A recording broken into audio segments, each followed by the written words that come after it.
One learns by doing. So if you sit in a classroom and you take Kabbalah 1, 2, and 3, and you go home, you don't have a sounding board, you don't have a way of digesting it.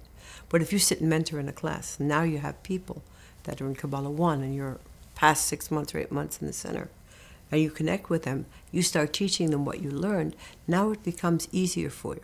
The remarkable thing is that as you give the information to others, you learn it for yourself even better. That's number one. And volunteering in itself means that you've taken something that may not be so comfortable for you to do and going above that to help other people. And that's a very, very, very important step in anybody's spiritual growth. Knowledge will not create a spiritual human being. Knowledge is a tool. If I was taught what the mountains look like, and I'm showed a clip, and I was taught how the seasons change, and I was shown a clip. If I've never gone to the mountain and smell the dew of the grass, or see the birds fly in the air, it would never have the same feeling. Never. So the idea of tools being taught, it's like learning how to fly an airplane from the ground. It's only when you sit in that cabin and you take control do you understand what it means to fly. It's only when you take what you've learned and convert it into a practicality of how you live and how you work with people do you understand the concepts of spirituality.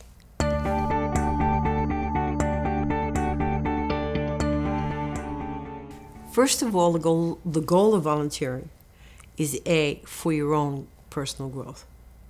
And of course the other is to bring other people and help them on their path. For instance, it's an amazing thing when somebody comes to a holiday and they're sitting outside and they're registering people and they're talking, and you would say, gee whiz, they've come to an event to enjoy, to be a part of it, to receive their own energy. But speak to them after the event is over and they'll tell you how much more they have gotten because they were able to spend that time. And everything we learn, we say that when you push water back, it comes back on the level if you've pushed it away. Same thing with your spiritual activity. When you come only to take, you receive a minor amount.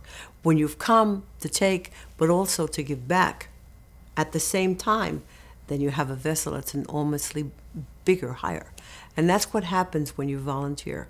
What are you saying to yourself? I'm saying I'm open to the light. I truly want to receive this a massive amount of energy from me, but I'm also open to the light to help to push it forward.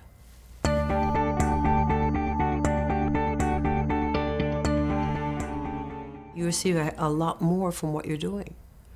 It's sort of like the difference between sitting with yourself and sitting in a place where there are many that are sharing in the same type of a knowledge, sharing in the same type of an energy. And that energy becomes more when you open yourself up. It's somebody that's closed within a vessel to himself. That's one form of receiving. And then there's somebody whose heart is open and there are other people in his field and he allows them in. And so too they allow themselves to be a part of him. This becomes a different type of a sharing. And the other is me and the second is the we.